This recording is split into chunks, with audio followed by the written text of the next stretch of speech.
Welcome to this episode of Hustle and Pro. I'm your host, Kelly Walker. We're here in Allen before a Dallas Sidekicks game, and we're sitting down with midfielder Jamie Lovegrove. We're going to talk about his time here with the Sidekicks and his move from playing pro in Europe to here in the U.S. and a few other things. And so enjoy this episode with Jamie Lovegrove. Welcome to this episode of Hustle and Pro. I'm your host, Kelly Walker, and we have Jamie Lovegrove with us. Hi. How you doing? I'm good. Nice to meet you for the first time, and thanks for your time. Of course. I know you got a game to play, so yes. I'm excited to be here pre-match, and I'll stay and watch the game. Have you been to one before? Cheer you on. Oh yeah. Mm-hmm. Yeah, nice. Yep. Good. We're a soccer family. There we go. So yes, definitely been to one before. So as far as your time here, is this your 8th season? Yeah, 8th season with the Sidekicks. I think it's my 10th overall. Okay. Yeah. All right. Well, I hope you're honored because this is our 5th birthday week of this episode of this podcast. Happy birthday. So I like to get cool guests for my big birthday episode. So 5 years doing this, it's great. Yeah. So I think you've played in 100+-ish games. Yeah. Do you know how many goals you've scored? It's really funny you say that actually. I'm just going to say okay, it's really funny you say that actually because I thought, so for the Dallas Sidekicks this previous weekend, I thought I scored my 150th for the club. Oh, okay. Turns out it was my 149th. So hopefully tonight I get 150. Okay. That's kind of be a big deal for me personally. Overall stats, indoor only, think I'm about 173. I think goals scored career-wise. So, nice. But no, I'm 149. Hopefully getting 150 tonight. I mean, 150-ish. Over 100 games, that's great. I mean, that's a lot of action and activity out here on the field. So you mentioned indoor. I was going to bring this up, but I'll go ahead and jump into it. Did you play indoor before you moved to the U.S.? No, I didn't. Is it even a thing where you? No. We play in well, obviously not lightning, but rain, shine, all anything, outdoor. all outdoors. Yeah. Everything's and outdoor. And that's Crawley. Crawley, England, Crawley? yeah, which is South England. Crawley? So Gatwick Airport is the closest airport to it, but yeah, Crawley. Okay. But futsal now is starting to get into schools back home and stuff like that. But when I first came here, I had never ever heard of indoor in my life. Yeah.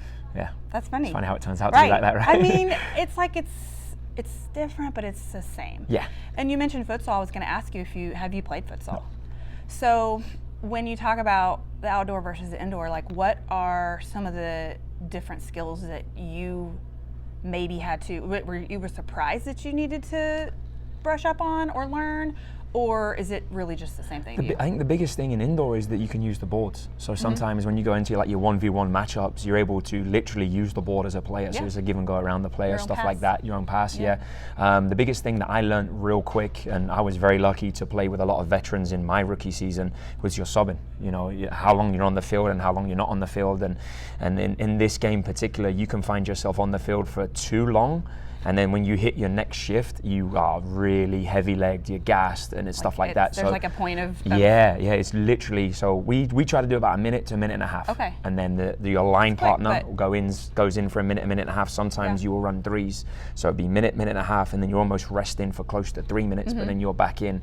I love playing in lines of 2 because it's quicker. You know, you get your subs in and out. I've got a good rookie partner this year in Colin O'Keefe. He does a lot of my defensive work for me, which is nice. So I just play offense, which is great. Yeah, you've earned that point. For sure. My age, but no, it's boards was one of the biggest ones, and substitutions and your line relationships, right? If I don't have a good relationship with you, and I go in for a minute and a half, and you do 15 seconds, and I go back in for another, it's going to off balance the group and stuff like that. And disjointed, like strategy-wise. Exactly. Right. You both have to be in sync of what your positioning and like what you're doing out there. Yeah, absolutely. So that it's not all over the place. Screw everything up. That's interesting though. The quick spurts, that probably was a conditioning adjustment too. Then. Yeah, for sure. I mean, when you look at the outdoor game, you're clocking in at about 8 to 10 miles over 90 minutes. When you're doing strictly indoor, you're close to about 3 or 4 miles, but they're not 3 or 4 miles at a constant speed. It's sprinting, it's resting, it's sprinting, it's recovering, and it's all. It's like I can't remember the word. It's not interval. It's like interval training, basically, right? Yeah. So, if you're sprinting for a like minute, full you rest. And then rest. Yeah. So it's really... Instead of like the moderate. Yes, just going off at a certain speed and staying with that all the way, you're literally sprinting to standing still to back into sprinting again. It's pretty cool. I've enjoyed it, for sure. I love that, I want to ask you about your playing experience with Gordon Jago and Tatu, some iconic like Dallas players around here. Yeah, so Gordon, obviously he grew up in England too. He really changed the game for everybody at home and come here and is a massive, massive member of the Dallas Sidekicks community, and I don't think you can ever speak about the organisation without mentioning him. We've had some good conversations. When I started, he pulled me to the side and basically told me to calm down because I was very erratic with my first season and stuff like that. And the second person you mentioned was Tatu, and I wouldn't be here without that guy. I'm very, very thankful for him. There was a period of time in my rookie season where he really put his arm around me and showed me what it was like to be a Dallas Sidekick. And again, if you're going to learn from anybody, you're going to learn from one of the legends. And he still to this day, we have a very good relationship. Obviously, he's on the other side of town with a different team at the moment. And I would love to play for him again at some point. Hopefully, it's back here with the Sidekicks, because I think that it'll be a very sentimental moment for him to finish his career where he started it almost. So I'm hopeful that happens, because I'm not going anywhere anytime soon. So I would love to play for him again. But no, I owe all of my career mainly to him. That's a tough part of being in a market like this, where you get close and play with and play for people, and then you have to face them also, and it gets tricky. It's hard. It is. It's not easy. But I kind of have an attitude about it where, I play for this organization and I give everything to this organization in those moments. And unfortunately, he's not someone that I'm really close to until the game starts or till the game's over. Right? Before the game, we're really close. He's very complimentary on how he feels about me too. So, and then after the game, obviously we see each other, give each other a big hug, and and it's hard. But obviously, when you come to the games, I'm here with the Dallas Sidekicks, and this is my priority. So. Going back a little bit, the Sidekicks were established in 1984. We're here in Allen. I don't know if you guys can see behind us, but the field is down there. There's some dance practices going on, I think. Get yourself down there. I know, right? And so it's the Credit Union of Texas Event Center is the name of it. And you play in the Major Arena Soccer League. Yeah. So there's some cool leadership and ownership news, over the last several years with Mavs star Eddie Nahara joining your guys' family, and Hector Rodriguez, which is bringing esports in with the founder of Optic. So how have those things changed anything here with the vibe, the culture? Did they bring, what kind of energy did they bring? Yeah, I definitely think it's created something positive, obviously, to have an owner that's been involved in a sport, regardless of which one it is. He knows potentially how to treat players, how to make players feel maybe a little bit more welcomed and stuff like that. I've met him a couple of times in the office. He's obviously huge, but he swallowed me up in a bro hug. But no, he's been great. Hector, I met Hector a few years ago, and since he's been in, he's been trying to get his hands on the group and trying to do what he can. And I think, the esports environment is so huge at the moment. It's taken off. So to have someone like him and Eddie, and obviously all the other owners that are still here too, that have kept the organization going. I just kind of hope it stays the same way. And our goal is to be better than what the season has given us. Obviously this year hasn't been so kind to us in results wise, and where we find ourselves, we want to be in the playoffs. We want to bring a championship back to Dallas. So with a little bit of luck, those guys can kind of get their looks in this year and kind of improve it for years to come, because I definitely don't want this organization to go away. Right. And those rough seasons, sometimes you just have to be patient and let it breathe and figure it out the next time around. There's multiple reasons why it can be rough, right? We've obviously had a new head coach in the last 2 seasons, each one. Coach Ricardinho was here last year. Coach Ed Paskerich is here at the moment. And hopefully, he gets his hands on the group, and we're learning new things every week. And, I don't think we've ever been out of games, and obviously the Monterey game, I think they were a lot better than us, but some of the games we've been in, we've been really close. It's just been here or there, something's happened, and we've got a bunch of young guys in the locker room, and hopefully they can learn, and that's where we as veterans have to step up and kind of give them an arm around them and kind of let them know which direction they should be going. So saying that, with the veteran leadership, and you mentioned some of the coaches, and I know that is also, you coach too, right? Yeah. So how long have you been coaching? I've been with FC Dallas now for about 5 years. Okay. Yeah. So I would think it's a natural progression for you. If you're not on the field as a player, that you're going to be coaching. Yes. I mean, in a different fashion maybe than you do now, but tell me about who you coach now and why. So I have FC Dallas ECNL girls team. I'm part of the ECNL staff, which I'm very lucky to have that position as well, going side by side with this. They do a very good job of supporting me. I have the 2010 girls, and then we have 07 RL and 2011 RL. So we're only on the girls side. But yes, no, going back to your question about what I'm like on the field or off the field, I very vocal, very, very vocal with my teammates. Sometimes probably not the nicest, but that's the era I was brought up in. Again, go back to Tatu. Sometimes there was definitely situations that were heated, and I still carry that all the way through just because I want to win, and that's the only way I know. Obviously, a little bit different to 2011 and 2010 girls. What's your style with them? I know a lot, and I big myself up on knowing a lot about the sport. So over the years, that's why you're there for that.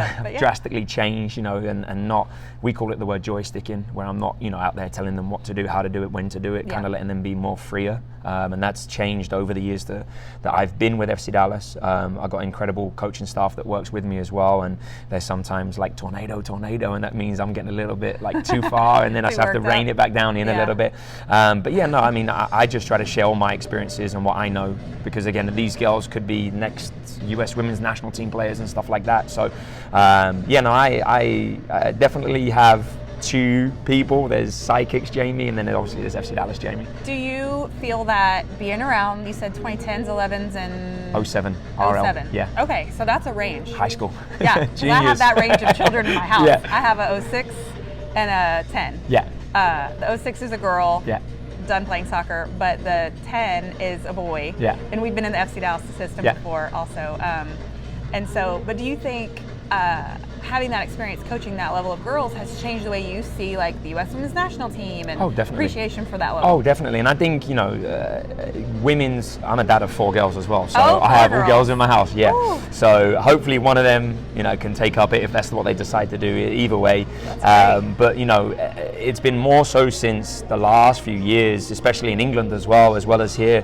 Women's soccer has taken off, and it's really incredible to be a part of it, to see, we've got some special talents inside of our club just like everybody else, and it's, it's becoming a big deal for these girls, and I think that it's only going to get better. I think that if there's ever a point of time where Dallas as a community can have a women's team, I think that would be sensational. I really do think it would be great. I do too. I'm actually surprised that it doesn't happen yet. Hasn't Come on, happened Hunt yet. family, I get out know, right? I mean, it's such a natural market for it. I'm sure it's in the pipeline. It's probably been discussed a million times, but I know like when Abby Wambach got inducted into the National Soccer Hall of Fame in Frisco, that's what I asked her, like, what do you say to the girl, all these thousands of little girls around here playing soccer, and there's just so much opportunity here, and they can now, especially now, see themselves with those girls on the field, like with Jaden Shaw. Right, and that's exactly the person I was just going to mention. Like such a connection. I was privileged enough to even work with Jaden a few years back, and she's an incredible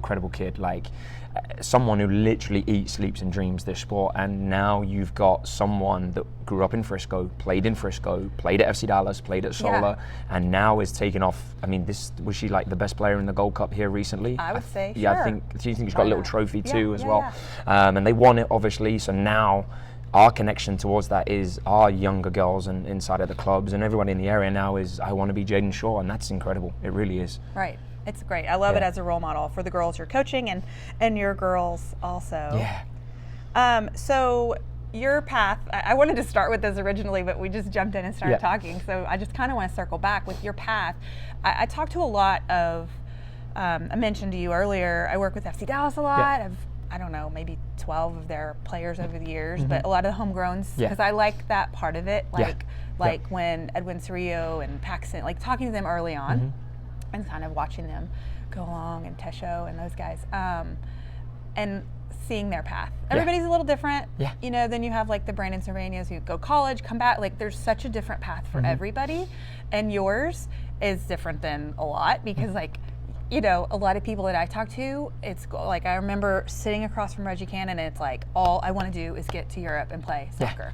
You know, and then like it's flipped for you. You did the reverse. So I mean, if you want to talk just for a second about your journey from, like, I understand that your brother was here, and so you kind of came here, and I know you went like a college route and all this. So like, why was the U.S. like your choice of your path? Yeah, so it goes briefly back before that. I signed pro out of high school in England, and at that time when I left high school, it was 16 years old. So I kind of went into the last couple of months of my school, at my high school, and I was going to be a pro. That I already agreed a deal to sign with my local team, which was Crawley Town. And so was this a school, like an academy? No, it was just not a soccer regular school. No, Okay, just so a regular high school. That's crazy that you weren't in an academy. You were that young, coming out of a regular high school situation. Yeah, so going back to my brother. I didn't mean to interrupt, but I just wanted to like picture it. Like, are you at a soccer school? Yeah. Because I picture everybody there over there in soccer schools. Right. So we don't necessarily have one like that. So going back to my brother and using him as an example, when you speak about different paths for everybody, he was in the academy at 6 years old. And he was in the academy from 6 all the way to 18, but never actually signed a professional contract. Wow. And I sort of did, again, when you talk about the opposite, I only went to academy when I was about 13 or 14 years old. So all the way before that, I was playing for my local team, which is the team that my dad is the chairman of back home and stuff like that. So I played locally, and really, in the nicest way possible, I had no ambition of being a professional soccer player. It just was something that I just loved doing. You know, my brother was so disciplined. He was in bed at a certain time. He was drinking water, pastas and stuff like that. Doing and I was the opposite, like completely. Like, McDonald's is my go-to and still is my go-to. Had it on the way here. No way. Oh, I love it. I love it. Okay, that's funny. Yeah. Don't join that. Don't do that, kids. Not the template. Yeah. No. So, but it just. So I didn't do it until 13, 14. And then at 15 years old, I had a tough conversation with my academy, and they, along the way, basically just said that we don't see you making the group. And when I kind of got that, I wouldn't say necessarily disheartening, because it was never something that I really wanted to do. When I kind of got that news, it was like, can I really do this? Like, can I really like make this like my life? And I love football. I still, you know, I loved it even though I was a kid, but it never really hit me to that I could do that. And then I signed pro at the back end of 15, going on 16. I had 2 years with my local team, which was Crawley Town. Bunch of teams were interested in me, talking about transfers, fees and stuff like that. And then it really, I got to a point where I had an agent, and that kind of really distracted the journey that I really wanted to go on, and it wasn't a good choice for me, and the agent at the time wasn't a good fit for me either. So I got to 18, I was presented another contract from the team I was on. There was a lot of issues certainly in the contract, and I eventually turned around and said, no, I don't want to do this. I stayed for about 6 more months, and then I saw the success of my brother and the lifestyle that my brother had here, and I was like, I want to be in America. Like, I wanted a fresh start from England. You know, the 3 or 4 years were kind of up and down. I was really good moments, really bad moments, and I thought, you know, a fresh start was what I needed. And then that led me to trying to go to the same college as my brother, which was Midwestern State, which is just up the road here, Wichita Falls. Grades, because I knew I was going to be a pro, wasn't very good, so I had to go to junior college, and I went to one crazy, of the, right? How like what your eye is on at that moment and what you aren't, like it can what it falls back on for sure. So then I went to Richland Junior College. Stay on your grades, kids. do good in school, no kids. McDonald's or no fast food. Stay on your grades. Yes. So then, and I went to Richland Junior College, and honestly loved my 2 years there. Tried to transfer back to Midwestern, got into the school, and NCAA ruled me ineligible because of my 2 years at junior college, and then my 3 years pro back home. They use those. Yes, they use those. You're only allowed 4, obviously, so they took the 2 from junior college and the 3, and they were said, well, unlucky son, you're done. Which then led me into even more incredible story, which is even how I ended up here in the first place, was because I was done. I was like, okay, so I'm now 21, 22. I'm gonna go home. Gonna try like rekindle the career back home. That was 22. Realistically, if you're older. trying to get like on an MLS team for the first time within that club system, even it's different if they know you already and you've like played up the ranks. But like as a newcomer into like an MLS team, and I was gonna take an international spot too. Because I didn't have papers to be here, so I was on a student visa. And those are hard to. And I trained with FC Dallas. I was there for a couple of months under Oscar Pereira and Jose Ma. So I've been alongside Reggie, been alongside Paxton and stuff like that. And it got to a point where that really wasn't the direction I could go because of visa purposes and stuff like that. So I had a family friend call and say, have you ever heard of the Sidekicks? They're coming back. And I was like, yeah, couldn't tell you. Right. He said, what about Tatu? And I was like, nope.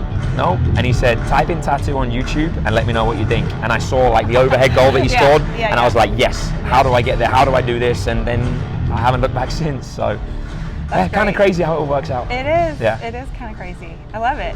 And hopefully you stay in this market then, and now that you're planted here. Yes, no. Yeah. So recently, last year, become a US citizen. So, visas and paperwork is not a problem anymore. Yeah. I got a beautiful wife, 4 kids. So yeah, I'm not going anywhere anytime soon. Yeah. And I don't ever see myself leaving Dallas either. So I love it here. Obviously with FC Dallas and now how my life is kind of shaped here, it's pretty incredible. That's great. Yeah. This is careful. No, this is just stupid and random. Yeah. And it might not make the actual episode. But did you ever play on Azuri?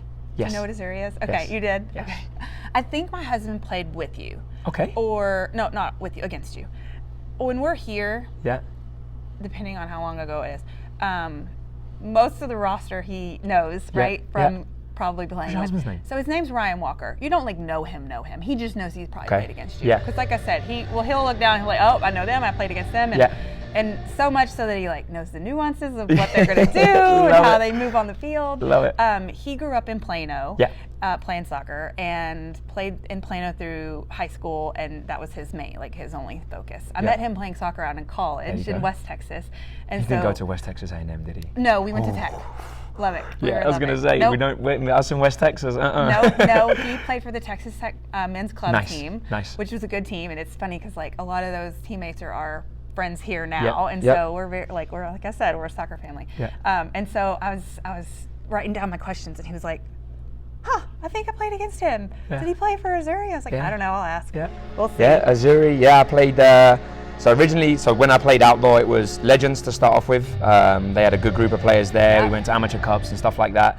And then as it sort of come 28, 29, I found a spot with Greg Martin over at Azuri, and those guys are good players. So. I think I'm going to say this wrong. I don't know if he grew up with or played with or whatever, but I know he's friends with Matt Grubb. Nice. Yeah, My which boss. is in your coaching world, right? Yes. Yep. And then another friend, high school soccer with Ryan, but when I said, I was talking, he's an FC Dallas coach also, but when I was talking to him that I was coming here, he said, you got to talk to you. Tony Graham is one of our friends / he coached my son for a little while too. And so, I know Tony. Yeah.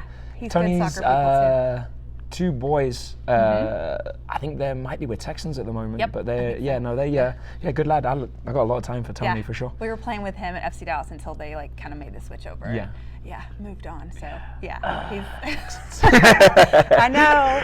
Believe me, I know. No. So then one last thing, Dallas Cup is about to start. Do you go to that? Do you experience that tournament? We have our 06s are in it. Our 07s are in it, our 08s, 09s are in it. The 09 group I had for 4 years before handing it off to Matt, so I'm still really close with some of those families. A couple of the families are here this evening to watch tonight's game. Still stay very close friends with them. I'll kind of be around it at the same time as... Sounds like a lot around it. No, I love it. We have a really good thing as far as our staff goes at FC Dallas. So it's me, myself, Gareth Evans, who played here for Oklahoma Energy, Matt Grubb, Chris Ring, Daniel Bassett, Fraser McKinnon. We're at the fields all day. So if I have an 8 o'clock game and Matt has a 3 o'clock game, we're there at 7 and we don't leave the fields till 5 o'clock because we believe in and I'm sure every club does it to a certain extent, but if he sees something that I don't see in my teams, then we revisit it sort of quickly and he steps in and has an option to speak. And how we do our program at FC Dallas is each 2 years you have a new coach. So I do the beginner, elementary, call it. Then they go to Gareth or Matt, and then they switch out either on the other side. So we're trying to build relationships all the time with kids. I love the training, the combined training and coaching. And we are at a different club, but it's the same way. My son, after we left Tony's team, we're a Sting team. That's not bad. That's not bad. Matt VC's our coach, which we love. Yeah. Okay, well, that's really all. I just wanted to get to know you a little better and talk about the Sidekicks and your journey and all that good stuff. And like I said, we'll be out there cheering for you tonight. Thank you so much. I really appreciate it. Thank you. That's it for this episode of Hustle and Pro. Be sure to subscribe on YouTube and Instagram so that you can get notifications on our next episode. We'll see you next time.